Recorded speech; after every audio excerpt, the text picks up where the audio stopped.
जियो धर्म के नाम पर, ना मरो धर्म के नाम पर। इंसानियत ही है धर्म वतन का, बस जियो वतन के नाम पर। With this beautiful thought, I call Shivani and Raksha to express their thoughts on this day.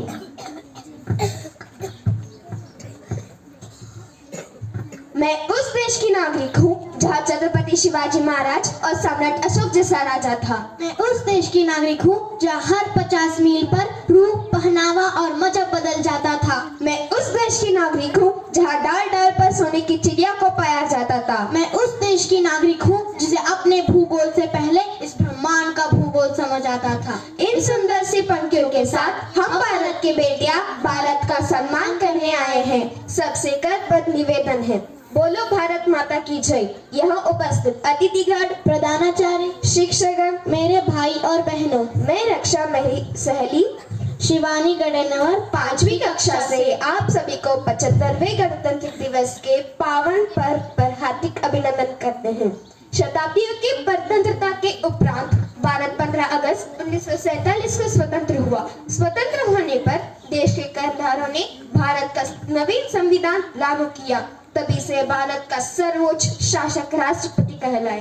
Bharat का संविधान 26 जनवरी 1950 को लागू किया गया। दूसरे शब्दों में कहा जाए तो भारत पर अब खुद का राज था, पर भारत पर अब कोई बाहरी शक्ति शासक नहीं कर सकती। भारत का संविधान लिखित एक सबसे बड़ा संविधान है। संविधान निर्माण की प्रक्रिया 2 वर्ष 11 महीने 18 दिन में पूर्ण हुई। डॉक्टर भीमराव अंबेडकर भारतीय संविधान समिति के अध्यक्ष थे। इस संविधान के अनुसार भारत एक लोकतांत्रिक गणराज्य घोषित किया गया। तब से 26 जनवरी का यह दिन पूरे भारतवर्ष में गणतंत्र दिवस के रूप में बड़े धूमधाम से मनाया जाता है। हमारा भारत देश अनेक विविधताओं का देश है। हमें अपने संविधान पर गर्व है, क्योंकि यह वो संविधान है जिसमें 1628 भाषाएं बोलियां, 6 से अधिक धर्म, 28 राज्य, 2964 जातियों को रखकर हम सबका एक संविधान बनाया गया था।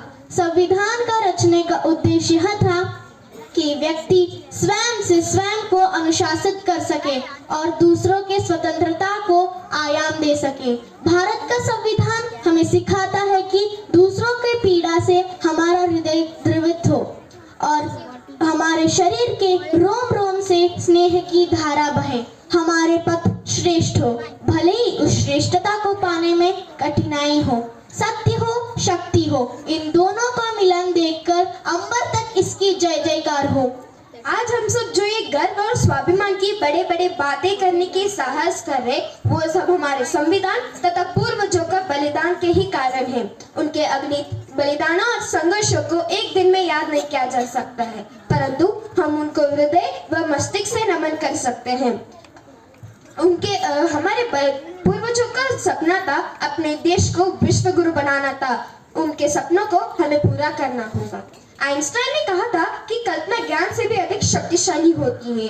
कोई भी निर्माण 2 बार होता है, सर्वप्रथम हमारे विचार पे व दूसरी बार तथार्थ में। कोई भी स्वप्न को हम चाहते हैं तो ब्रह्मांड की शक्तियां इसे पूरा करने में लग जाती है। आज हमारे देश को जो अधिक आवश्यकता है वह कल्पना सार्थक शक्ति की। हमें अपने मन से निकालनी होगी घृणा, जातिवाद, नफरत। बंद करने होंगे जाति और व्यवस्था के नाम पर कुचले जाने वाले प्रतिभा को। जिस देश के लोगों में घृणा होगी, नफरत होगी, वे आपस में विद्वेषी होंगे। वहां जन्म लेंगे दुर्योधन, जो द्रौपदी का चीरहरण करेंगे और नपुंसक अहंकार का प्रदर्शन होगा। गणतंत्र दिवस 26 जनवरी 2024 भारत के चेतना के स्फुरन दिवस है। इस दिन हमें अपने संकल्पों को दोहराना है। हमारे बलिदानियों के कर्ज को उतारने की याद दिलाने की दिवस है। लोगों के चेहरे पर मुस्कान के हस्ताक्षर करने की याद दिलाने का दिवस है। इसके साथ ही हम आप सभी को गणतंत्र दिवस की हृदय से अत्यंत गहराइयों से धन्यवाद देते हैं। अटल बिहारी वाजपेयी जी ने कहा था, भारत एक भूमि का टुकड़ा नहीं, ये जीता जाता राष्ट्र पुरुष है। यह वंदन की धरती है, यह अभिनंदन की धरती है, यह अर्पण की भूमि है, यह तर्पण की भूमि है। इसकी नदी नदी हमारे लिए गंगा है, इसका गंगा आगे ये शंकर है। हम जिएंगे तो भारत के लिए और मरेंगे तो इस भारत के लिए। और मरने के बाद भी गंगा जल में बहती हुई हमारी हस्तियों को कोई कान लगाकर सुनेगा तो एक ही आवाज आएगी, भारत माता की जय। जय हिंद, जय भारत। धन्यवाद।